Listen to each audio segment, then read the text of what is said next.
Hello, c'est Nathan, j'espère que tu vas bien. Bienvenue dans la Gazette de la Mobilité, ton résumé hebdomadaire sur toute l'actu mobilité, le tout en moins de 10 minutes. Au sommaire du jour, un nouveau service de livraison alimentaire à Paris, l'actu mobilité en bref, le chiffre de la semaine et on terminera avec notre startup de la semaine. Avant de commencer cette vidéo, si tu apprécies ces contenus hebdomadaires et que tu ne souhaites pas rater les prochains, je t'invite à t'abonner à la chaîne, à activer la petite cloche. Tu peux également me suivre sur mon profil LinkedIn ou Instagram car je publie quelques contenus mobilité. Cela me soutiendrait énormément et m'aiderait à développer ce tout nouveau média mobilité. Donc un grand merci à toi par avance et on est parti pour l'édition du jeudi 22 avril 2021.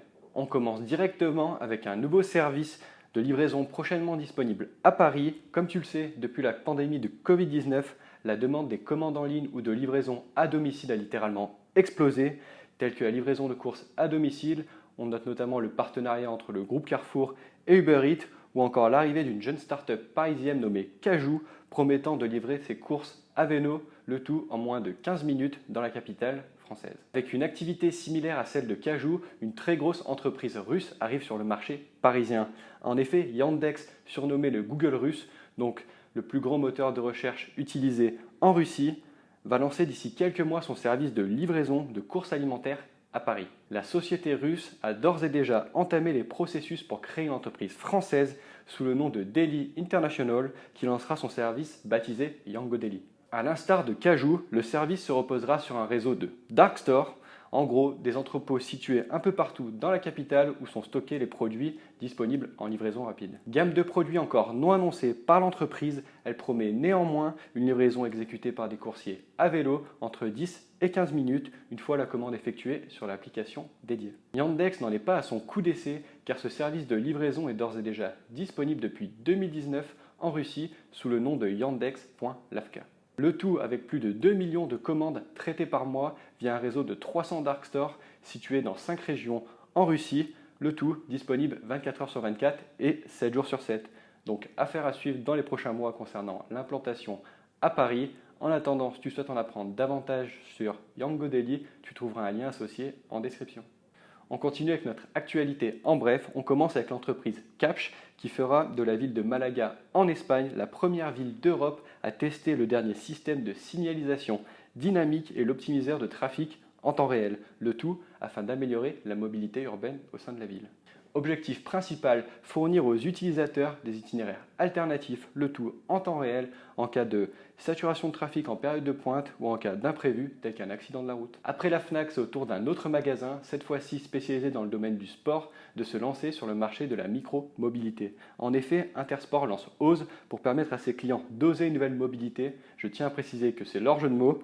Pour le moment, au programme uniquement des trottinettes électriques et l'arrivée de nouveaux véhicules électriques prévus dans les prochains mois. On enchaîne avec Aika, une start-up française spécialisée dans l'intelligence artificielle dans le domaine de la mobilité intelligente. L'entreprise vient tout juste de mettre au point un dispositif de calcul d'itinéraire optimal en termes d'émissions carbone pour les routes maritimes.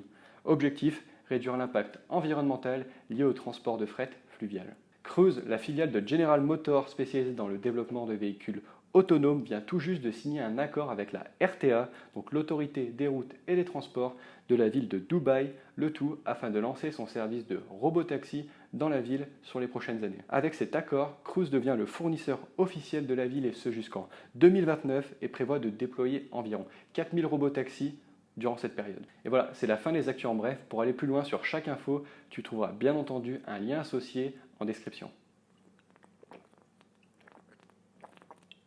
Notre chiffre de la semaine, c'est 82, c'est le pourcentage d'accidents mortels dont l'être humain est responsable sur les routes françaises.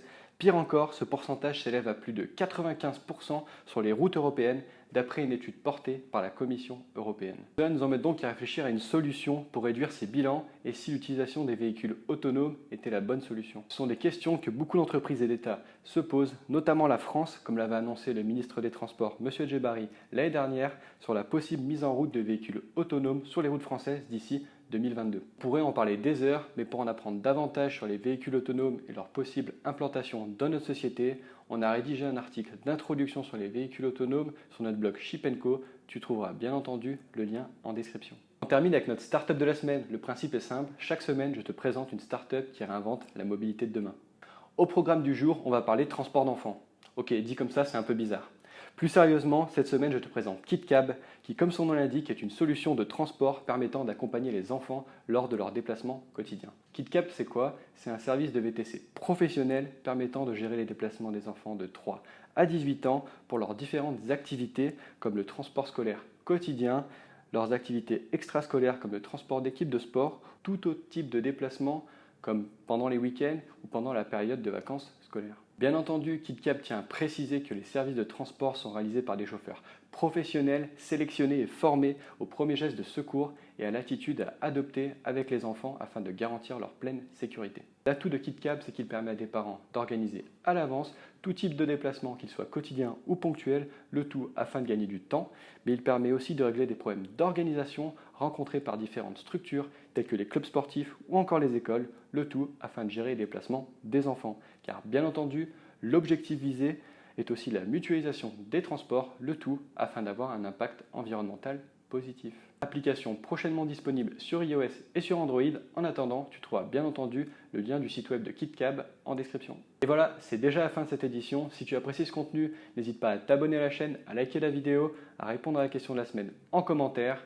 Si tu es le fondateur ou le membre d'une startup qui réinvente la mobilité de demain, n'hésite pas à prendre contact directement avec moi dans les commentaires ou sur mon Instagram ou sur mon LinkedIn. Je te répondrai avec grand plaisir. En attendant, je te souhaite une excellente journée et à jeudi prochain. Ciao!